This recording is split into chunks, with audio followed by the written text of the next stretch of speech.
लिलाव करा आणि लिलाव करून जे डिपॉझिट देईल त्याला दुकान अलॉट करा. तुमचा सोर्स तुम्हाला निर्माण होईल आणि अशी कर्मचाऱ्याला उपोषणाला बसायची वेळ येणार नाही. कोणाची असो, यांच्या ठिकाणी मी जरी असतो, तुम्ही जरी असलात आणि तुमच्यावर जर अशी उपासमारीची वेळ आल्यानंतर तुम्ही तरी काय करणार आहे? तुम्ही हेच केलं असतं.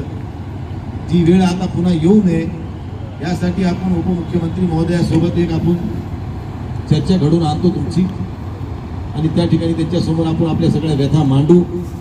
त्याच्यातून आपल्याला त्या दिवशी मी परवा दिवशी मांडली मी व्यथा. ते म्हणजे किती महिन्याचा पगार थकला मला सांगा. तर मला वाटतं 5 महिन्याचा का 6 महिन्याचा थकला. 5 महिन्याचा पगार थकल्याचं मी त्यांना सांगितलंय. पण त्या आता 30 तारखेला साहेब येणार आहेत. त्या दिवशी मी त्यांची वेळ घेतो.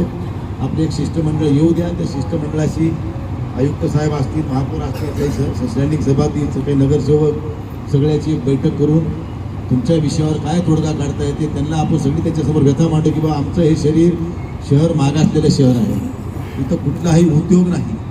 MIDC सुद्धा आमची निवासी आहे. बाकी तर इथं काही देणं नाही घेणं नाही या शहराला. त्यामुळे या शहराची सगळी उपजीविका सरकारच्या भरोश्यावर होती. पण महापालिका झाल्यापासून सरकारनं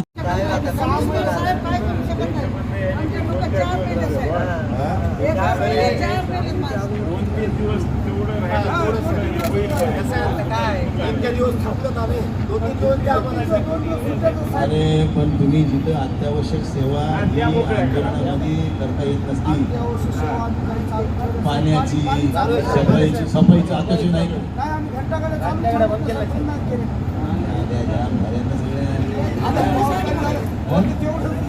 तेवढे तर जरा साफ करून द्या. जिथं जिथं खरंच पाणी तुंबलंय त्याच्यामुळे दुर्गंधी पसरली आहे, त्याच्यातून रोगराई निर्माण होईल, पुन्हा त्याचा पापात धनी पण व्हायचं. जिथं अत्यावश्यक आहे तेवढं तर करा. बाकी विभागाचे लोक बसून द्या, पण सफाईमध्ये काही लोक जिथं जिथं नाल्याची अडचणीच्या आहेत तेवढ्या तरी मोकळ्या करा. बाकी जाऊ द्या सगळं. बघा समाजाला वेटी धरून आपल्यालाही जमणार नाही.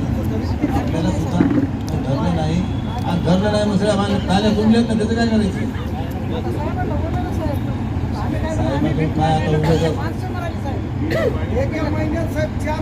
आता उद्या आपले सफाई कामगार बिना आपण काय मागा गेलं की चर्चा, काय मागा गेलं की चर्चा. काय 5 कर्मचारी एका महिन्यात मिळेल. त्याला कमी कमी श्रीमंत असं खाला तरी घेतो. आपली अपेक्षा आला तर आम्हाला उमेद होऊ शकते. 30 तारखेला आपण काय निर्णय घ्यायचा तुमचा तुमच्या आंदोलनाला देतो असं म्हणता येणार नाही मला.